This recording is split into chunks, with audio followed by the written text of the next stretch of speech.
Hi, my name is Bob Roth, and I'd like to welcome you to this short introduction to what Transcendental Meditation is and is not, a little bit how it works, some of the benefits, and how you would learn the technique.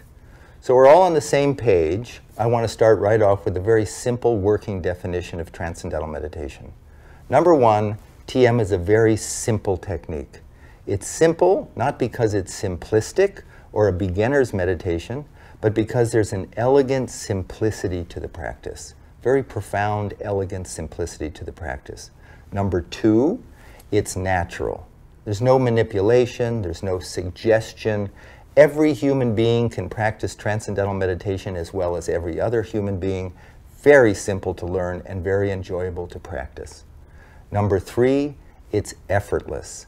Effortless in contrast to many other meditation techniques which involve concentration or control of the mind, trying to clear the mind of thoughts. This is completely effortless, as we'll see in a few moments. It's practiced 20 minutes twice a day, sitting comfortably in a chair with your eyes closed. It can be done, on a train. It can be done on an airplane. It can be done in a car if someone else is driving. But it can be it's just done sitting comfortably. It's a silent technique with your eyes closed. And this is what it's not. It's not a philosophy. I have no philosophy for you. When you learn Transcendental Meditation, no one's going to give you a TM philosophy of life. There's no philosophy whatsoever. It doesn't involve any change in lifestyle. You don't change your diet or anything. And the third thing is there's nothing to believe in. I want to emphasize that because sometimes people think, oh, when I learn to meditate, I have to believe in it for it to work. You can be 100% skeptical and the technique works just as well, the benefits are just as profound, as if you went into this thing thinking, oh, I believe in meditation, it's going to work. So there's no belief whatsoever. So to understand what Transcendental Meditation is, and to understand how it compares to other forms of meditation or self-development, I like to use the metaphor or the analogy of an ocean. You're on a small boat, you're in the middle of the ocean, out in the middle of the ocean, and all of a sudden you get these huge swells, these huge 40, 60-foot high waves, and you could think, oh my God, the whole ocean is in upheaval. Well, not really, because if you do a cross-section of the ocean, you see these little 40-foot high waves, and the ocean is like, in reality, a mile deep. And the ocean is active on the surface, but at the depth of the ocean, it is naturally silent. And it doesn't matter if those waves are 200-foot high waves. At the depth of the ocean, untouched, it is naturally silent. That's the nature of the ocean. Active on the surface, silent at its depth. And the analogy is our mind. The surface of our mind is the active thinking mind. All the things that we're thinking about all during the day. It's like the waves on the surface of the ocean. And I like to call it the gotta mind. I gotta do this, and I gotta do that, and I gotta call him, and I gotta call her, and I gotta make a list, and I gotta find the list, and I gotta make a new list, and I gotta get going, and I gotta slow down, and I gotta get to sleep, and I gotta wake up. I'm sure everybody's had a gotta mind at some point. And there's a natural inclination, a natural desire to have some inner calm, some inner clarity, some inner focus, some inner inspiration, some inner peace, some inner happiness. Natural. And the operative word there is inner. And the question is, where is that inner, and how do we get it? How do we get there? Deep within every human being, the mind of every human being, deep within all of us, is a level of the mind that is already calm, already settled, already wide awake. The ancient meditation texts use very big words. They say it's a source of our unbounded creativity, unbounded intelligence, happiness, focus, clarity. It's there. It was there. If it's there, it was there yesterday. It's there right now. It'll be there tomorrow. We've just lost access to it. We're stuck up here. We're stuck up on the surface gotta level. And Transcendental Meditation is a simple, natural, effortless technique that allows the active thinking mind to just, all of it, to just settle down and experience quieter levels of thought and quieter levels of thought, and then experience what has been called the source of thought, or the unified field of consciousness, or transcendent level of the mind, pure consciousness, within every human being. Now here's a question. How do we know during transcendental meditation that that's actually happening? How do we know something substantive is taking place, that we're not just imagining this? And we know from science. And why do we know from science? Because we know from science mind and body are not just interconnected. In many regards, mind and body are basically one. And if it's true that during transcendental meditation, your mind is just effortlessly, comfortably settling down, experience quieter and quieter levels of the mind, and then experiencing that source of thought, it must show up in a very profound and dramatic way during the meditation, and it must show up in the body. And I'm not going to go into all the details here. This is just a quick survey, but you can go to tm.org. You can, on this site, you can go to all the research that's been done. But basically what the research shows is that during transcendental meditation, your body gains a state of rest and relaxation in many regards deeper than the deepest part of deep sleep. And what that deep rest does, it allows the buildup of stress, fatigue, tension, anxiety to be dissolved, to be eliminated. When we get a state of deep rest, as I said, that allows the body to repair itself, there's a hormone, probably some of you have heard of, called cortisol. Cortisol is secreted by the adrenal glands, which sit on the kidneys, when we're anxious. So when we're anxious, the body secretes cortisol, and then when we secrete cortisol, we feel more anxious. It becomes this vicious cycle. Then we feel more anxious, more cortisol, more anxious, more cortisol. We get a good night's sleep, cortisol levels drop a bit. That's why we wake up feeling fresher in the morning. Research shows that 20 minutes of transcendental meditation, cortisol levels drop 30%. It's a significant reduction in this production of this anxiety hormone. Serotonin levels, a neurotransmitter, which are so-called the happiness neurotransmitter. There's an increase in serotonin. There's an increase in another hormone called prolactin, which is present when there's a feeling of well-being. Other research shows the results of this, the benefits of this, is a significant reduction in high blood pressure, in cholesterol, reduction in risk of heart attack, stroke, atherosclerosis, a reduction in all sorts of range of disorders like bipolar disorder, trait anxiety. In the last 40 years, there have been over 340 scientific studies published in independent peer-reviewed journals, including the American Medical Association's journal, Archives of Internal Medicine, the American Heart Association's journal, Stroke and Hypertension. Wide range of some of the most respected journals in the world have published research on transcendental meditation. The National Institutes of Health have provided $26 million to study the effects of transcendental meditation on stress and heart health. The Department of Defense just provided a $2.4 million grant to study the effects of transcendental meditation on post-traumatic stress on soldiers who are coming back from combat in Iraq and Afghanistan, who have come back from those war-torn areas. I think one of the really interesting areas of research is the effects of transcendental meditation on the brain. This is interesting because every experience we have impacts the brain in some way. And so research on transcendental meditation shows very clearly the effect that it has on different parts of the brain, including the amygdala, which is at the center of the brain, and that's your fear center, the frontal lobes, which is the executive functioning, and on both hemispheres of the brain, which is the so-called analytical and intuitive aspects of the brain.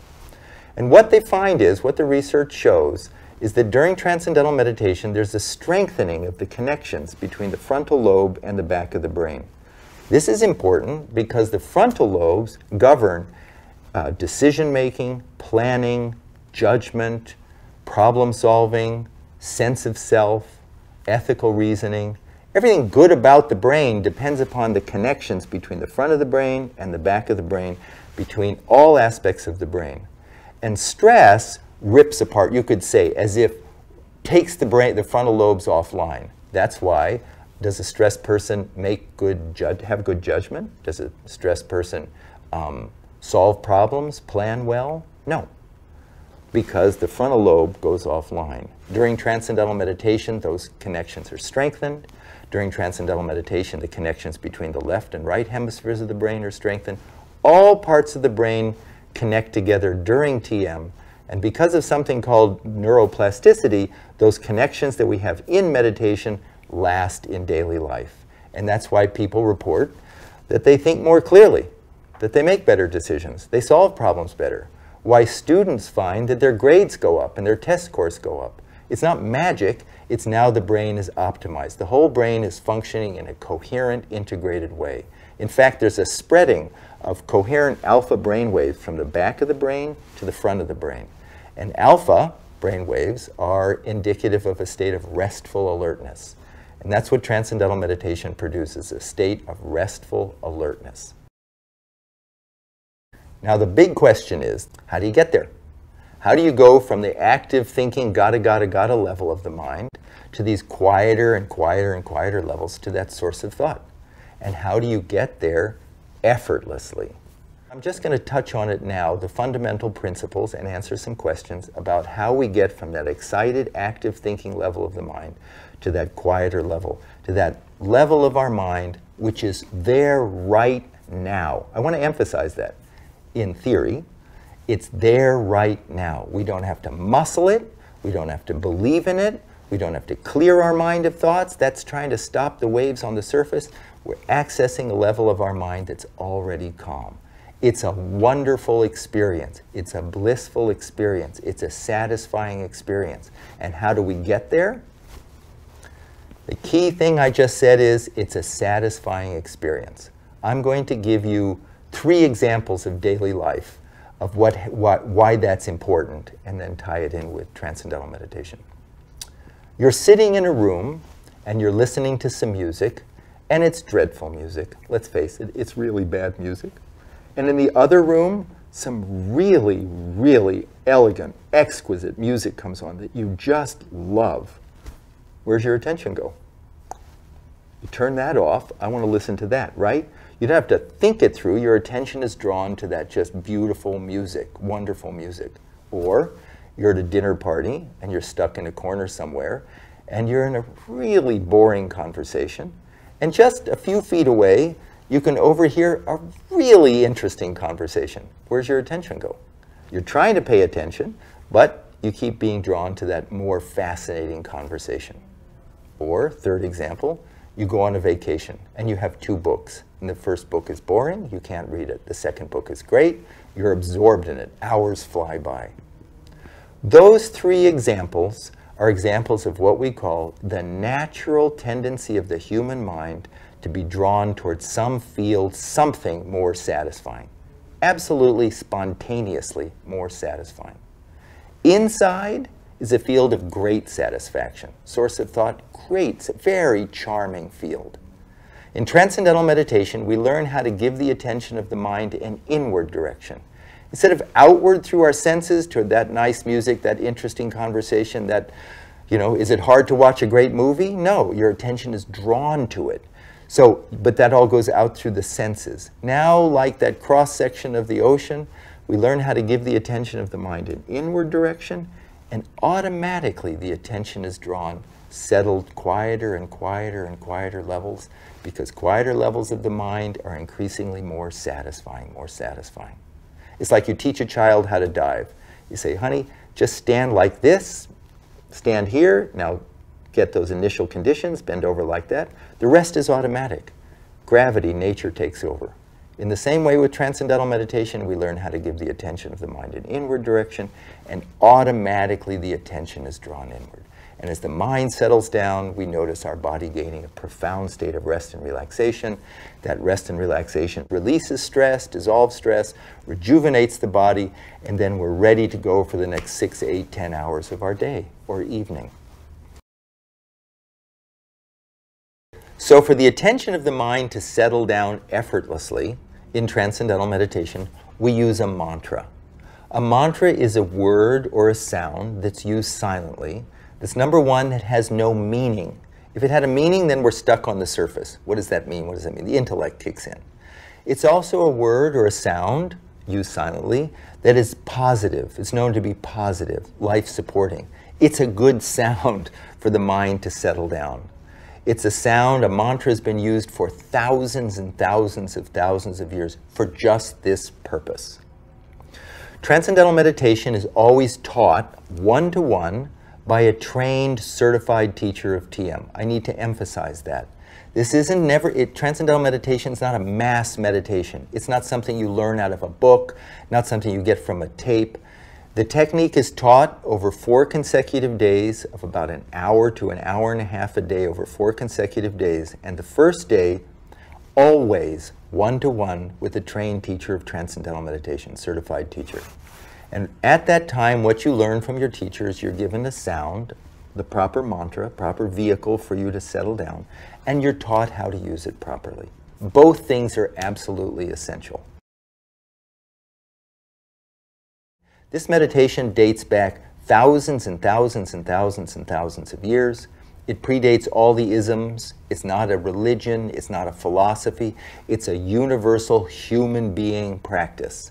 And from that tradition of transcendental meditation, called the Vedic tradition of teachers, it has been passed on from teacher to student, teacher to student, teacher to student, always in an oral tradition over thousands of years. And the most recent great meditation teacher was Maharishi Mahesh Yogi.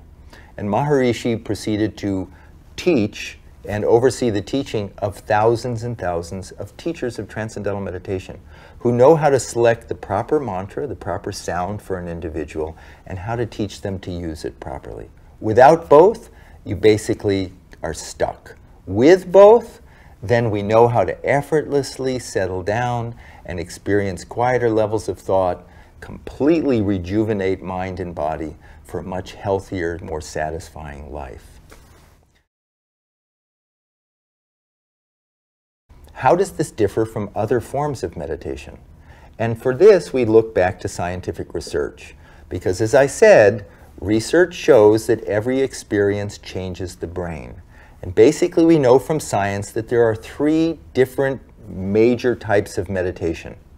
The first type of meditation is called focused attention.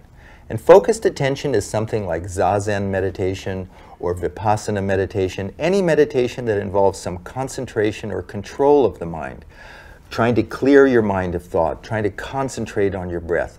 It's like trying to stop the waves from moving. It's trying to stop the wave on the surface. So it's a focus, it's a concentration. The second type of meditation is called open monitoring. And that's a mindfulness form of meditation.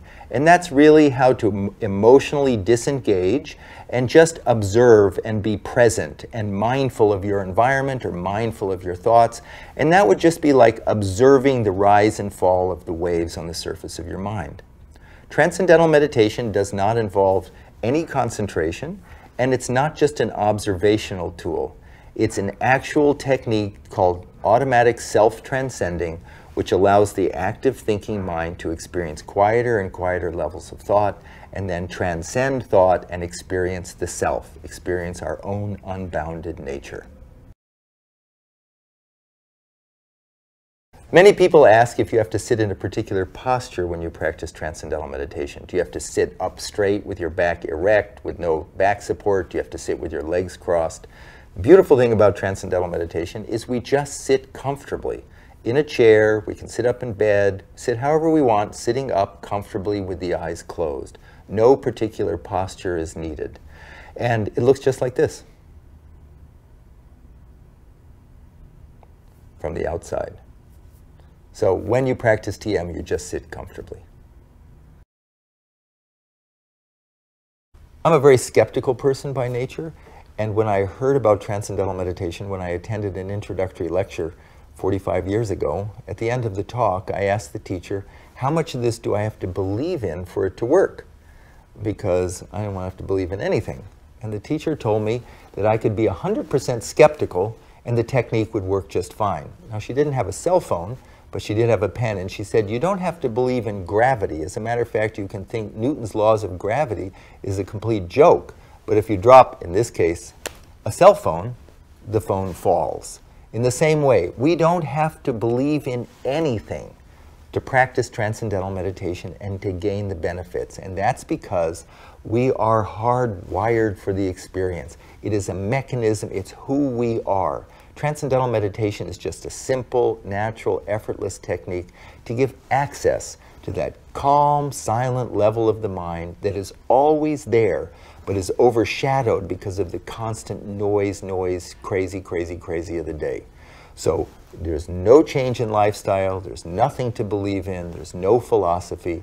It's just a simple, natural, effortless technique that once learned, you carry with you for the rest of your life.